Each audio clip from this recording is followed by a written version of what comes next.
Morning, everybody. Hope you're all doing well. And it is Wednesday? I'm pretty sure Wednesday. So that means it's time for us to do another Ogre Q&A. Just a reminder, these only run on the weekdays, not on the weekends. But of course, we'll hit that more on Friday. But in any event, let's go ahead and get into today's questions. Because we're about... I want to say we're somewhere between 15 and 20% of the way done. Give or take. So... just gonna keep on cracking. Our first question today comes from Harrison Anton. He asks, do ogres live in significant numbers in the Empire / Bretonia / Border Princes? Not significant numbers, no.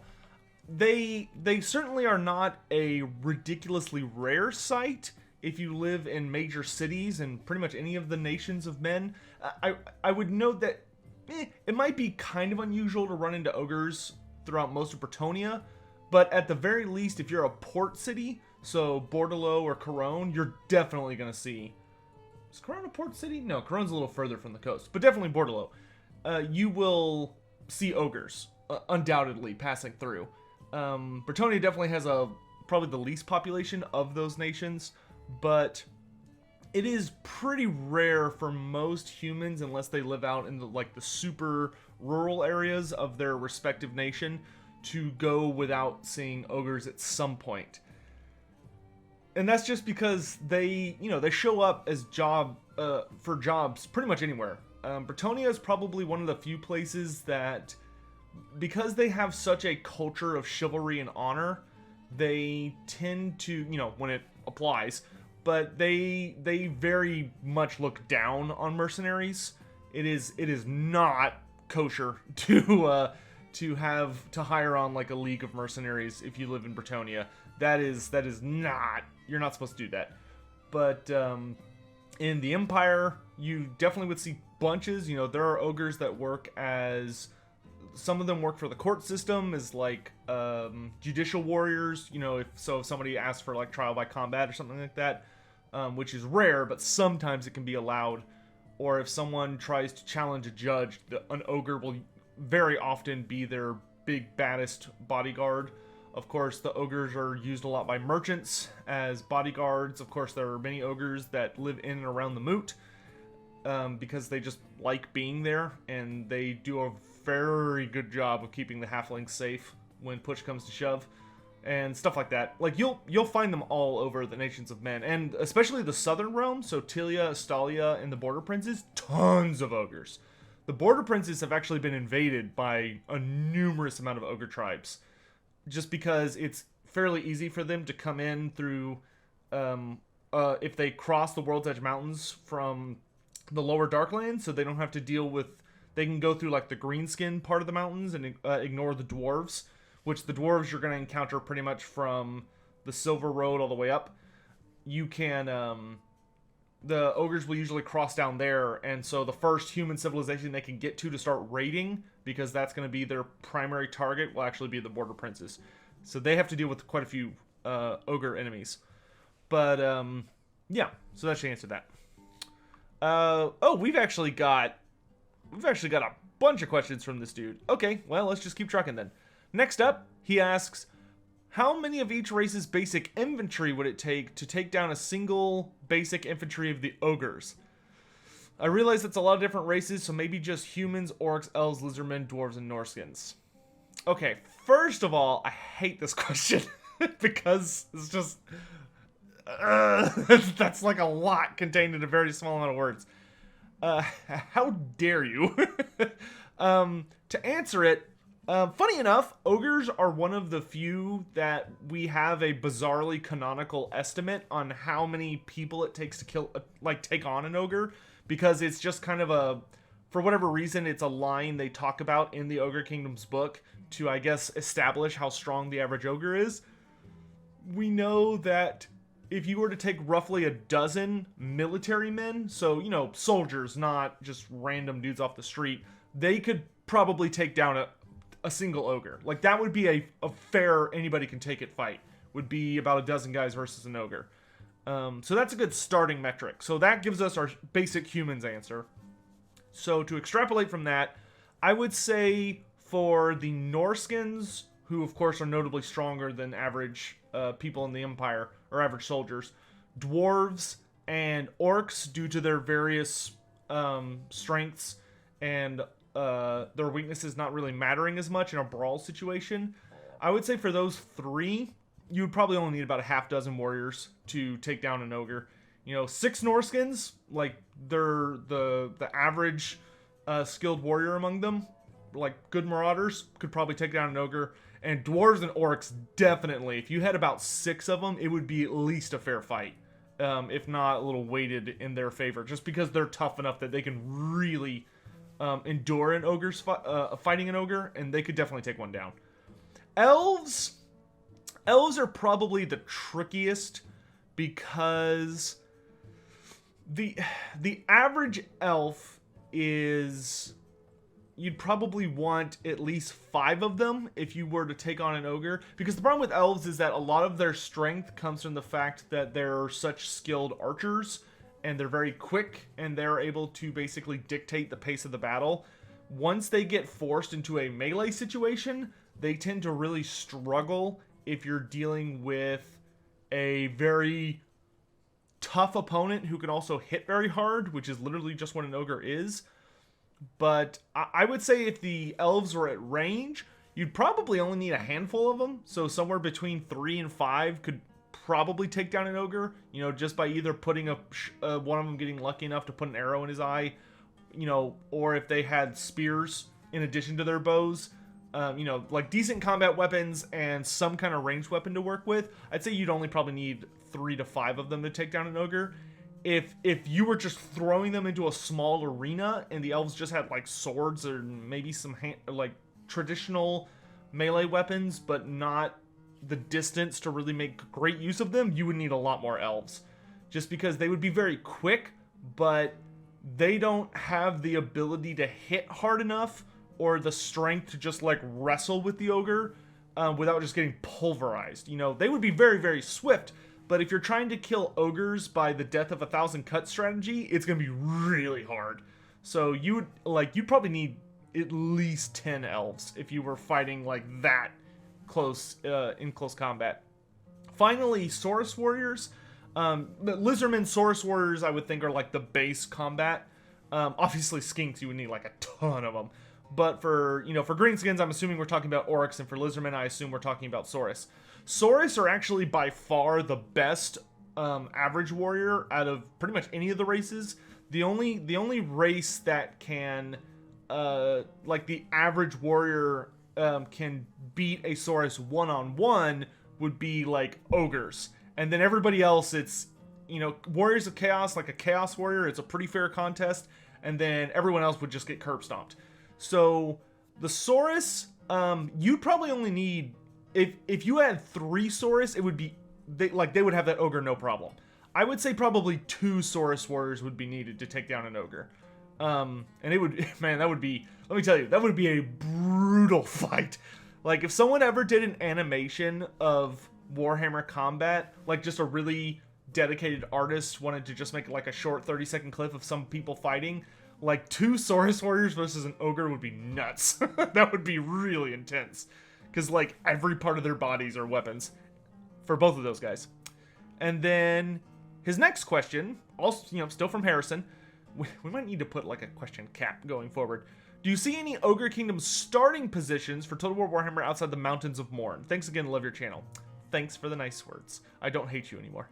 So, out of all of the Ogre Kingdoms characters, which I really only see there being 5, maybe 6 potential Ogre characters if they went crazy. The only 4 that are like the really famous ones are, of course, Greasus Goldtooth, Scrag the Slaughterer, and Brag the Gutsman. Or Brawl the Gutsman. But, no, Brag. They will almost certainly be in the Ogre Kingdoms somewhere. Now, then there's Goldfag Maneater. Goldfag could literally start anywhere on the planet and it would be perfect. Like, there is no start position for him where he, like, has to be. You could literally just put him wherever the hell you wanted and it would be perfect.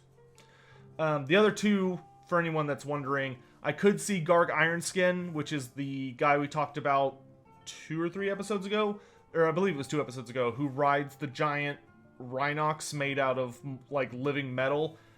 He's a pretty popular character on like the Creative Assembly forums and from people who are fans of like the older Ogre lore. So I could see him making it in, especially because he kind of has a unique gimmick in that he's a mounted character, which none of the traditional ones are.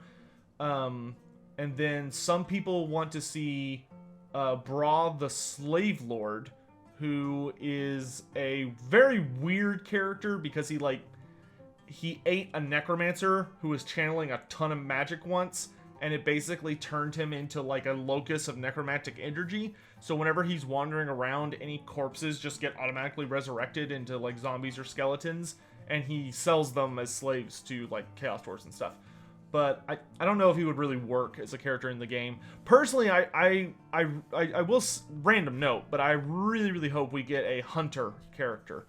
I believe the only really famous hunter, I think, is Jarkill the Red, or Jark the Red. I think it's Jarkill the Red. But he was also the first hunter that ever lived, so he's been dead for like thousands of years.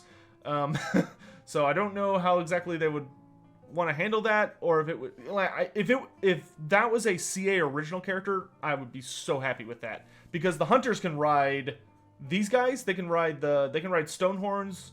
I know they can ride Stonehorns. I think they could ride Thunder Tusks in Fantasy. I can't remember if they could or not. But they could definitely ride like the super big scary stuff, which would be really cool to see.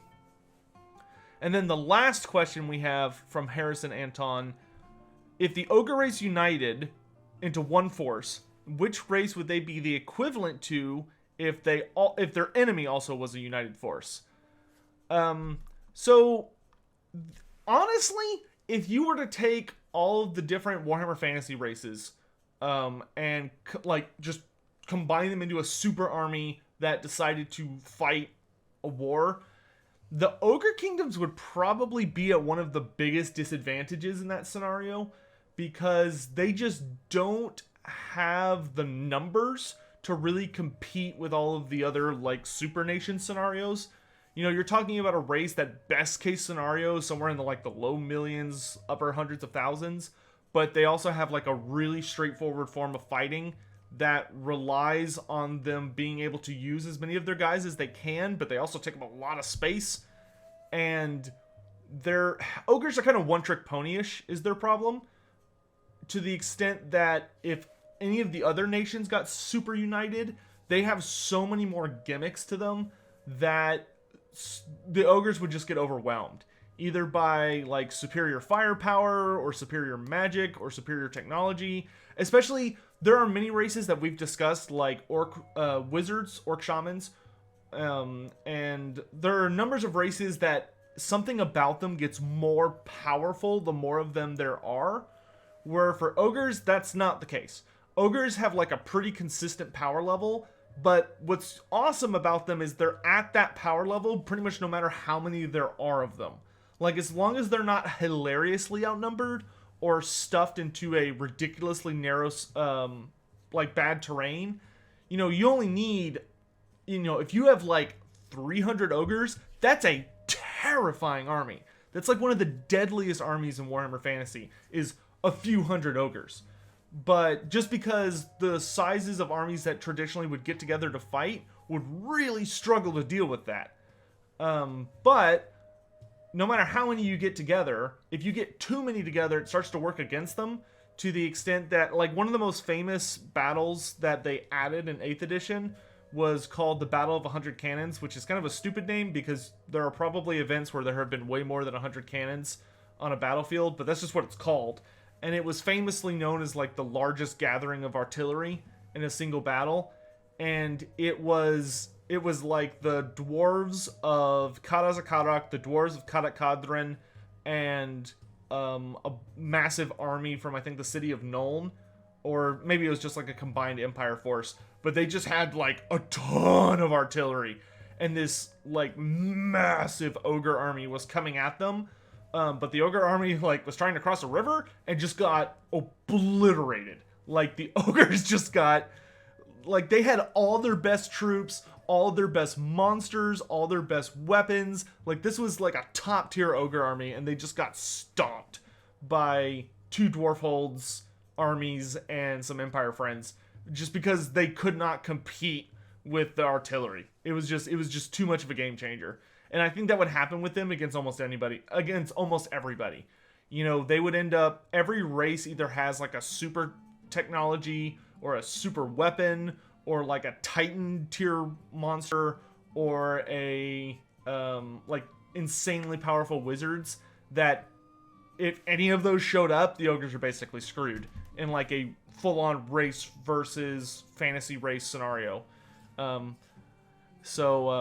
Yeah, hopefully that answers that. They would not, they rank very, very low on like the combined nation in Warhammer Fantasy power levels. Leah Grind, he asks, oh yeah, I remember this one. This one's kind of weird. I've seen comparisons of the Ogre Kingdoms to communism. Could you explain why that is? I don't know. I'm not familiar with that meme. I don't think I've seen it anywhere, but maybe it's like part of a fantasy community that just kind of is below my radar or something, or just, you know, somewhere a little lit. Just, I don't know. I don't visit that many fantasy communities outside of like Reddit. But yeah, I don't know. That seems wildly inaccurate. The ogres are probably the least like, as far as what I understand communism to be, like the whole, you know, like everything belongs to everybody, you know, the workers should be on top, but it doesn't really tend to work out super well, and it's like it's like, you know, all this really memey stuff. The Ogre Kingdoms they're like ultimate capitalists more of anything. Like they're a purely might makes right culture that is all about like the more you can consume and devour, the better. And they don't give a shit about like conservation or trying to like make sure everyone gets their fair share. No, screw that. The ogres literally, when ogres are born, they will be looked at by their tribe, and if the babies are not basically perfect, like if they have any kind of deformity or they're not big, you know, they're not fat enough or not heavy enough or whatever, the ogres just like chuck them, like just basketball yeet into a cave to die, which many of the times is how we get gorgers.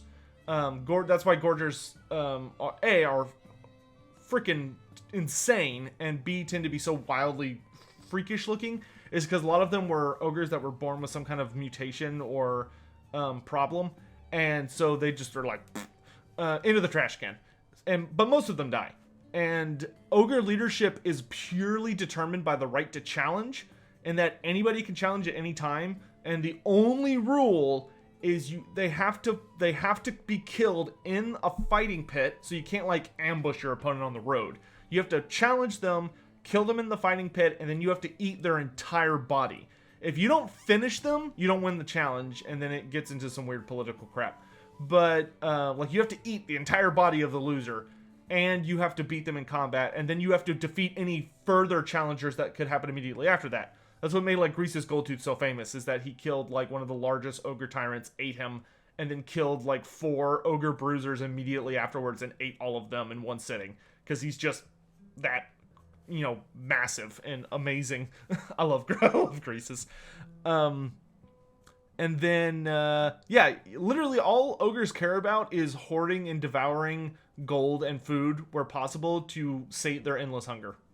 So I don't know what about their culture would ever be considered communist. Like, there must be some really specific meme they're focusing on. Because, yeah, I don't know. Jake Woo, what do ogres think of dwarves, and how do dwarves taste like to an ogre? Okay, so we need to have a talk, guys.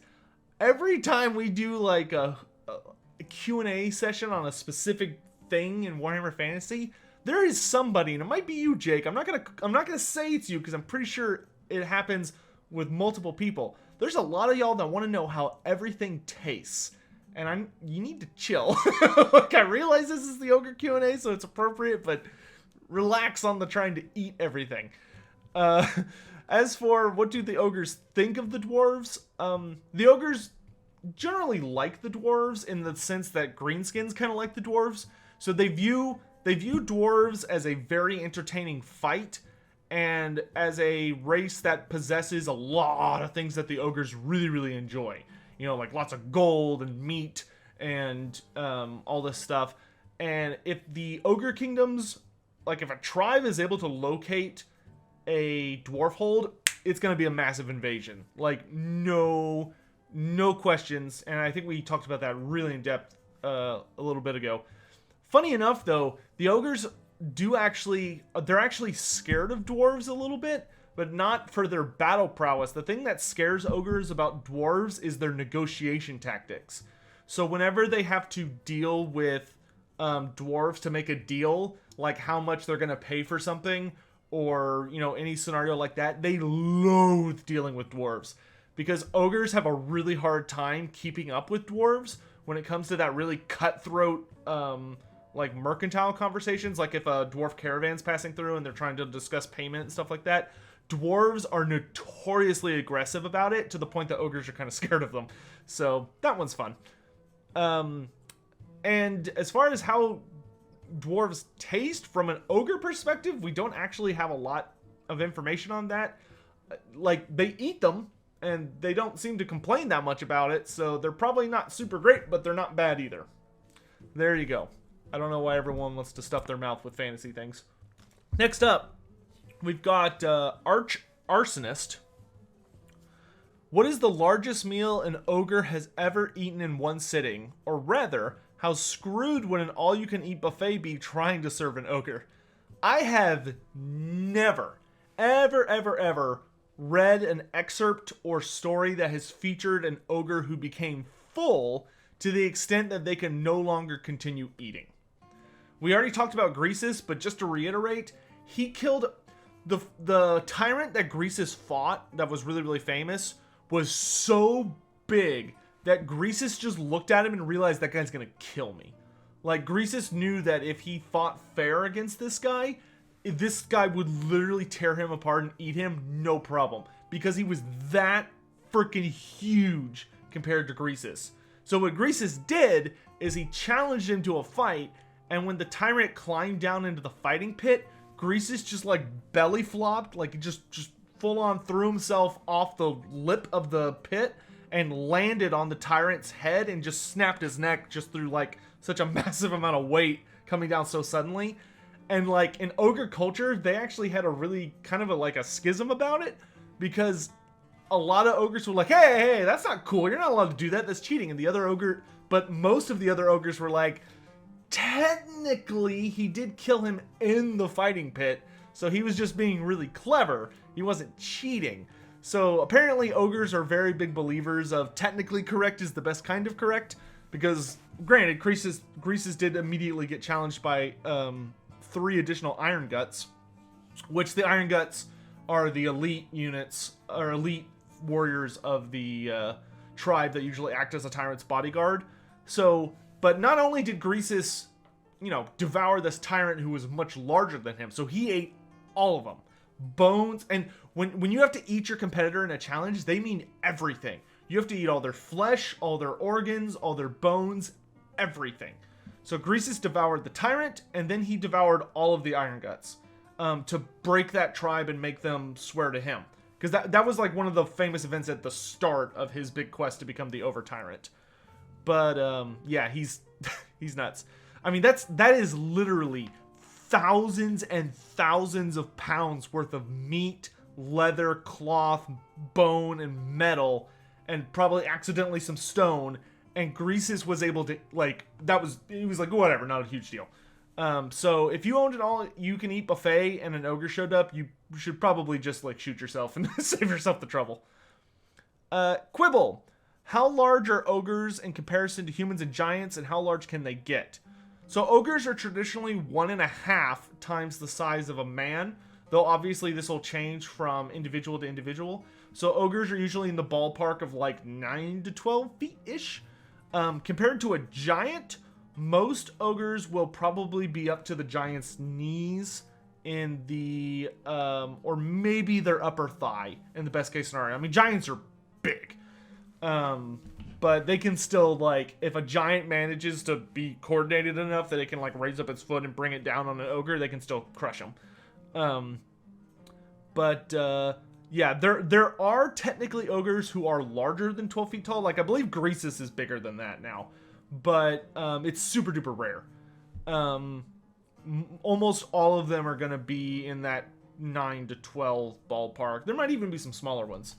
But yeah, they're very large. You know, they can easily, you know, pick up a human and just chew away. Ghost CM has got 2 questions for us here. We'll do them one at a time here. First, is there anything an ogre's stomach cannot digest? Not that I am aware of or have ever heard of. I mean, ogres can eat lava. Granted, it's difficult and it takes like a training regimen, and even then it's like sometimes fatal, but they can do it. And I think if you can just like drink and eat lava without dying, I really don't think there's anything on Earth that's gonna kill you. You know, I'm pretty sure they can eat anything. The only thing I could think of that might kill an ogre if they ate it would be like pure warp stone. But even then, it would probably just mutate them and they would be fine. I mean, ogres are so naturally resistant to chaos, it's just goofy. And then his second question: could an ogre ever become the war boss of an orc Wa? No. Greenskins, and we actually talked about this a lot in the Greenskin Q&A. There was like a series of questions where we really hammered on this. And the thing about Greenskins is they really do not tolerate a ogre war boss unless the only way that would happen is if that ogre was so overwhelmingly powerful and strong that it was like clear that nobody could challenge him and get away with it.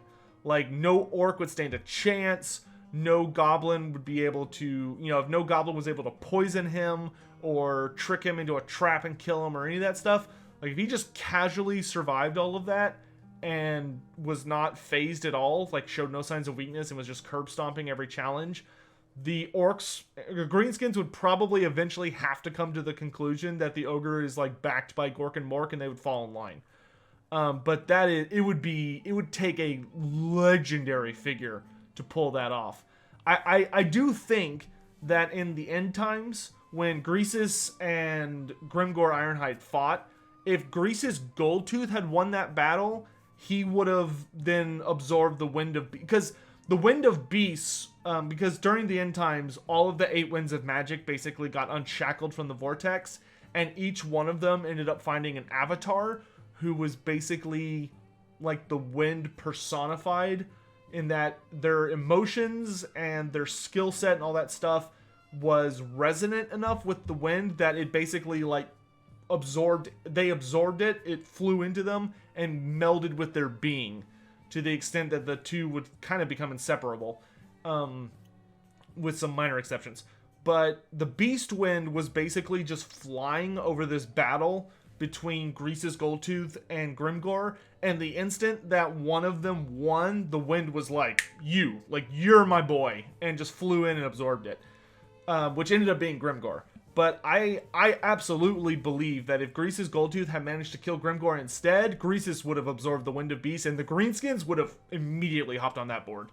A, they wouldn't have stand a chance against him, and B, the ogres and the Greenskins, when the Wind of Beast was absorbed by Grimgor, they were all like, oh shit, it's like the gods, like, we need to follow this guy, and I think they would have done the exact same thing in that scenario.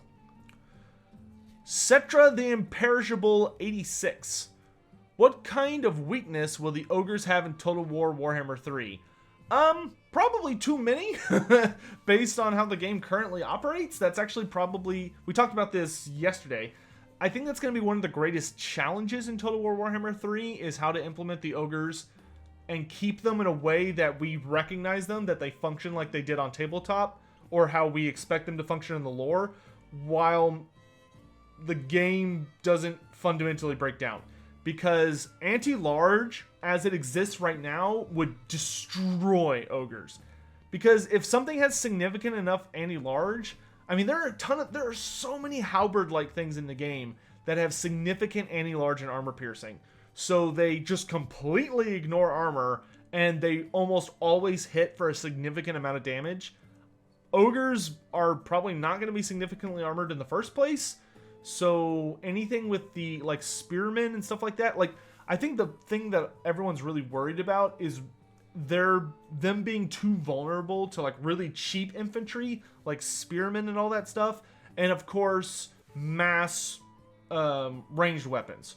Probably one of the things that I learned playing a lot in multiplayer, and of course playing against the AI on like the higher difficulties, is that significant amounts of ranged weapons, if the opponent can keep them far enough back to the point where you can't engage them all simultaneously, or you can't engage something in a way where it's basically blocking the line of sight of an enemy ranged unit, then you just lose.